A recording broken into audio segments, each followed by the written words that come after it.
সেজন্য আলা হযরত বলেন, কোন বেঈমানের কলবে আগুন যদি লাগাইতে চাও মাসিস টাসিস মারতে হইবে না, ম্যাচ মারতে হবে না।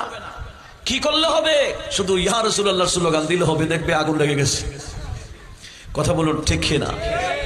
আলা হযরত ফাজিল রবি বড় সুন্দর করে বলেছেন, গায়জমে জল যায় বেদিনো কে দিল,